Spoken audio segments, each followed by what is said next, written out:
따자하오. 안녕하세요. 친절한 중국어입니다. 见到你们很高兴.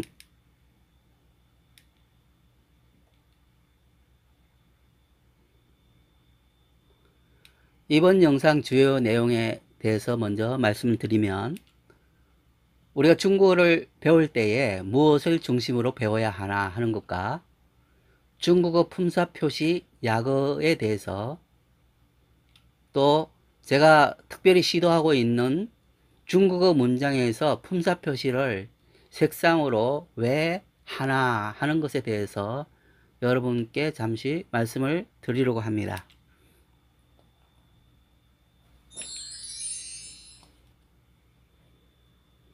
그럼 시작합니다.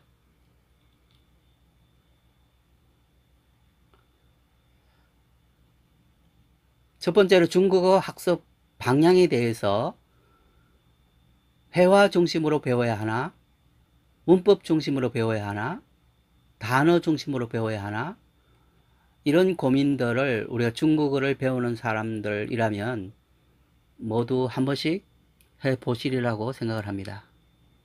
저는 따로따로 분리해서 접근하지 말자라고 주장을 합니다. 회화 따로, 문법 따로, 단어 따로 이렇게 분리해서 접근하지 말자는 것이죠.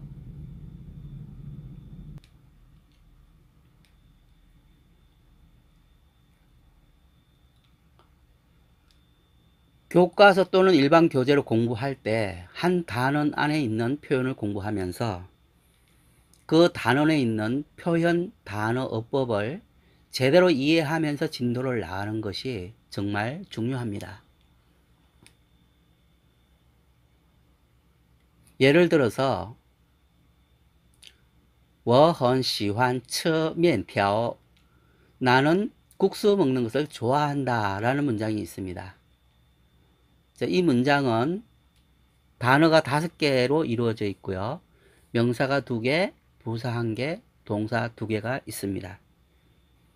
이 5개의 단어들은 각각의 위치에서 서로 어법적인 요소가 됩니다.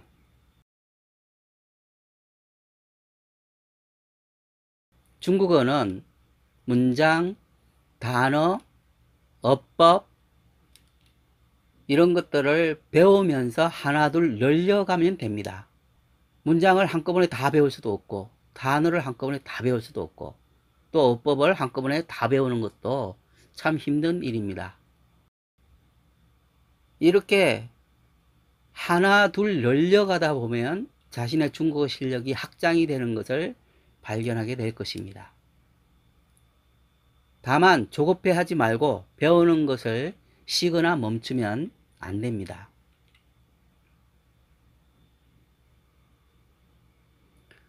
두 번째로 중국어 품사 약어표에 대해서 살펴봅니다. 먼저 품사란 무엇인가 하는 것에 대한 정의를 살펴보면, 품사란 단어를 문법상의 의미, 형태, 기능별로 분류한 것을 품사라고 하고요. 중국어 품사는 13가지가 있습니다. 명사, 명사는 명이라고 표시하고요. 대명사, 대명사는 대라고 표시합니다. 수사는 수라고 표시하겠습니다. 양사는 양, 동사는 동, 조동사는 조동이라고 표시합니다. 형용사는 형, 부사는 부, 계사는 계라고 표시합니다. 특히 이 계사는 중국어에서 표현하는 품사입니다. 중국어에서 전치사를 계사라고 부릅니다. 그렇기 때문에 우리가 중국어를 배울 때는 전치사라고 부르지 않고 계사라고 부르기로 하겠습니다. 접속사는 접, 조사는 조, 감탄사는 감, 의성사는 의성 이렇게 표시합니다. 다시 말해서 중국어 품사를 왜 약어표로 쓰느냐 하면은 명사, 양사, 형용사, 접속사 이걸 다 쓰려면은 너무 복잡하니까 이렇게 줄여서 표시하는 거라고 보시면 됩니다. 복잡한 것을 좀 간단하게 표시하기 위해서 약어표를 쓴다고 보시면 되겠습니다.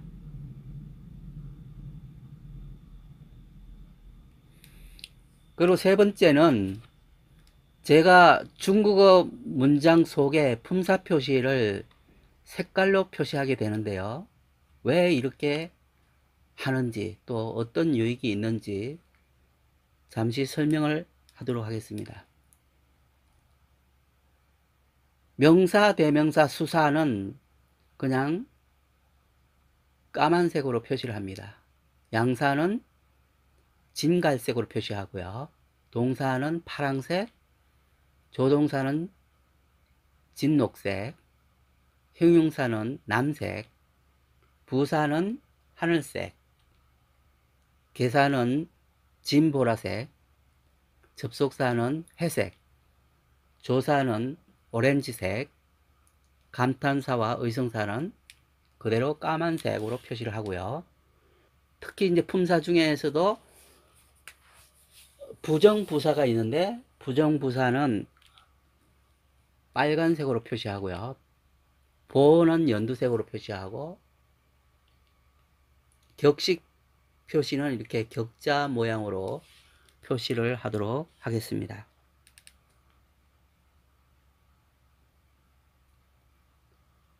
예를 들어서 昨天晚上妈妈包了很多饺子 라는 문장이 있습니다. 어제 저녁에 엄마가 만두를 많이 만드셨다.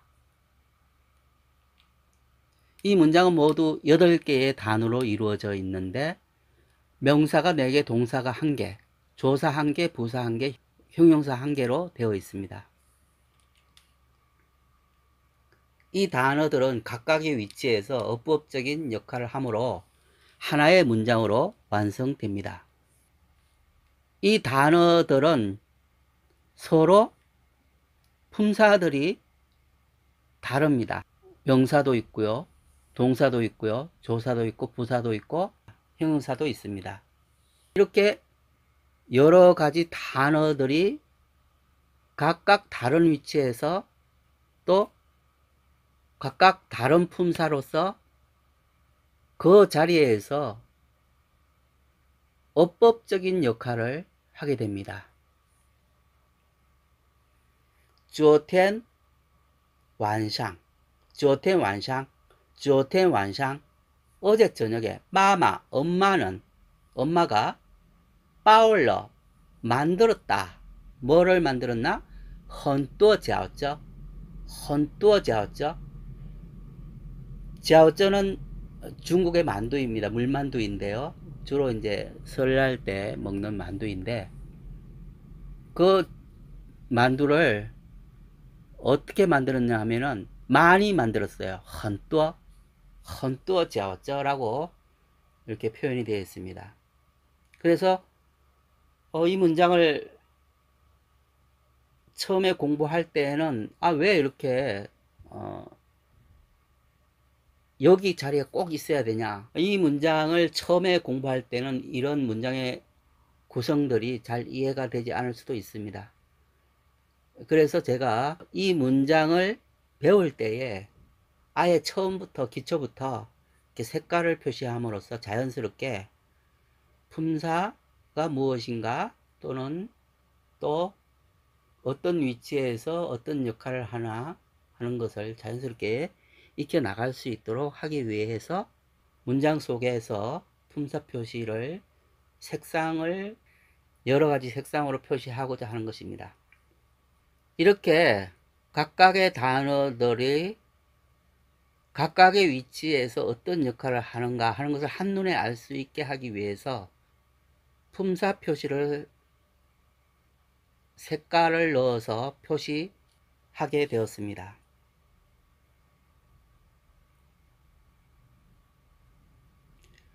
예를 하나 더 들어보면요. 饺子包得特别好吃我吃了很多 만두가 너무 맛있어서 나는 정말 많이 먹었다 라는 문장이 있습니다. 이 문장은 모두 10개의 단어로 이루어져 있죠. 이 문장에서는 수로 뒤에서 정도를 나타내는 정도 보호가 있는 문장입니다. 그래서 정도 보호를 연두색으로 표시를 했습니다.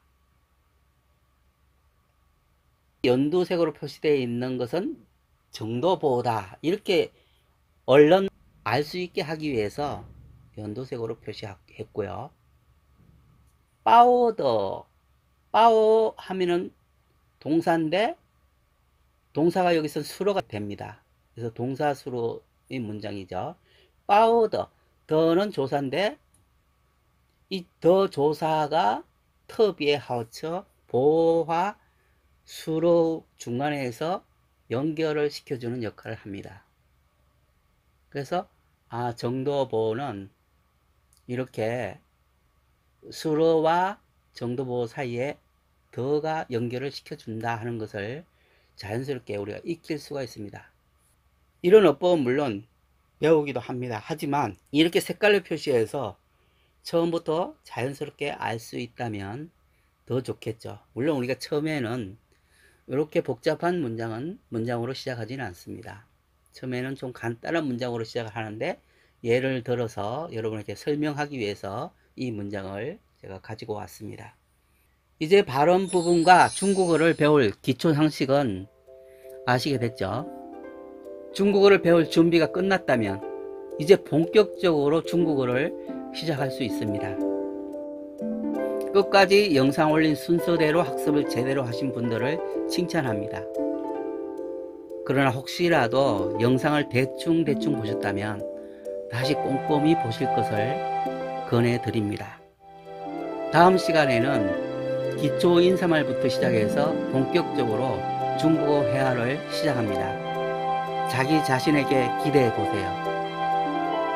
자신의 미래는 지금 어떻게 준비하는가에 달려 있습니다. 지금까지 친절한 중국어 스쿨이었습니다. 중국어 학습은 다음 시간에 계속 이어집니다. 여러분 수고하셨습니다. 감사합니다. 다음 영상에서 뵙겠습니다.